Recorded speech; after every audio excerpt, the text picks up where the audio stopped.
Kita ketika mendoakan seseorang dengan kebaikan,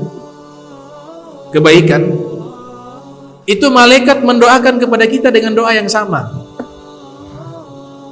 Ma min muslimin da'a li akhihi bidahril ghaib wa illa galal malaku walaka bimithli, atau kama qala Nabi sallallahu alaihi wasallam. Kata Nabi kita Muhammad sallallahu alaihi wasallam, tidaklah seorang muslim mendoakan saudaranya yang jauh melainkan ada malaikat di sampingnya berdoa untuknya yang sama seperti dengan doanya. Kita doakan orang, mudah-mudahan itu fulan bin fulan, dia diberikan kemudahan rizki oleh Allah Ta'ala, diberikan kesehatan oleh Allah Ta'ala, diampunkan dosanya.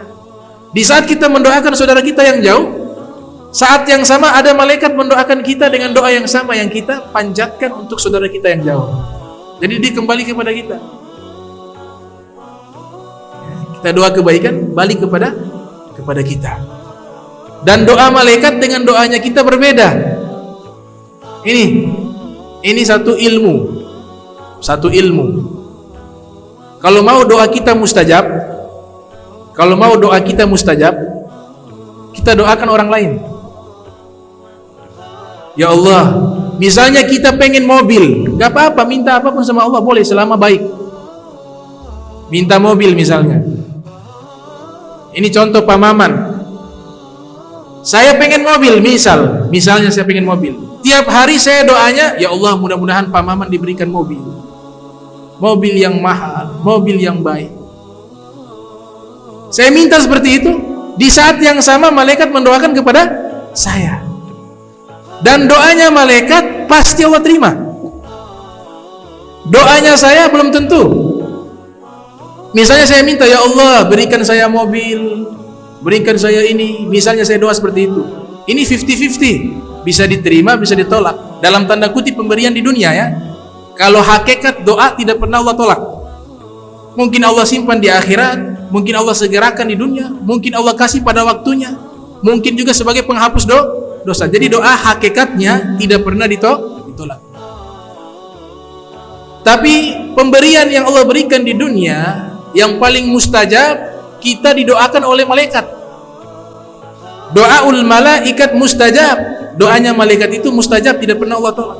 Oleh sebab itu, kalau mau keinginan kita diterima dengan lewat doa, kita doakan kepada orang lain. Maka malaikat akan mendoakan kepada kita dengan doa yang sama yang kita panjatkan. Ini diajarkan oleh para guru kami.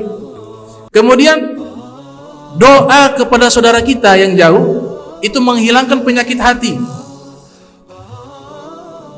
Cara menghilangkan penyakit iri hati, kullu dzi ni'matin mahsud.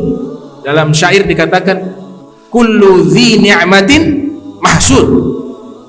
Orang yang punya nikmat itu yang dihasuti. Biasanya orang-orang yang punya nikmat dihasuti. Dan biasanya yang dihasuti satu profesi. Ulama sama ulama. Sopir angkot sama sopir angkot.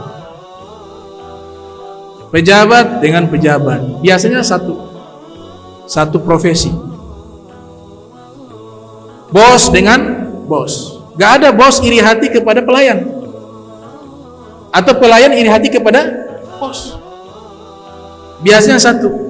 Nah, ini ilmu diajarkan oleh para guru, para asfia. Salah satu ilmu menghilangkan penyakit iri hati. Dan kita harus tahu bahwa yang namanya manusia selain para nabi, dia punya hati bisa tercemari dengan penyakit iri hati. Tidak ada yang bebas.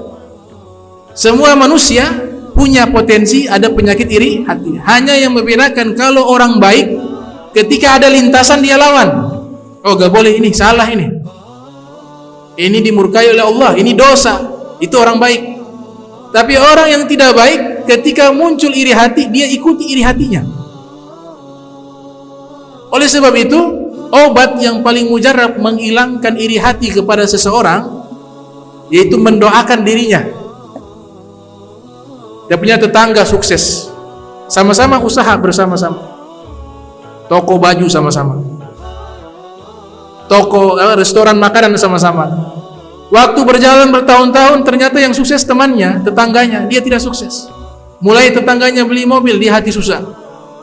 Tetangganya punya rumah 2, hati susah. Tetangganya punya anak-anak sukses, hati susah.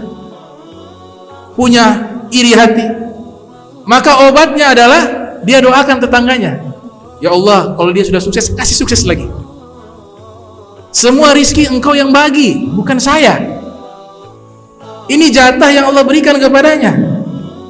Maka kalau memang itu kebaikan baginya, berikan dia rizki yang tambah melimpah, tambah luas, agar dia menjadi orang yang baik, orang yang, dan ampunkan jika ada dalam hati saya terlintas iri hati, karena saya hamba yang lemah, ampunkan dosa saya. Begitu caranya.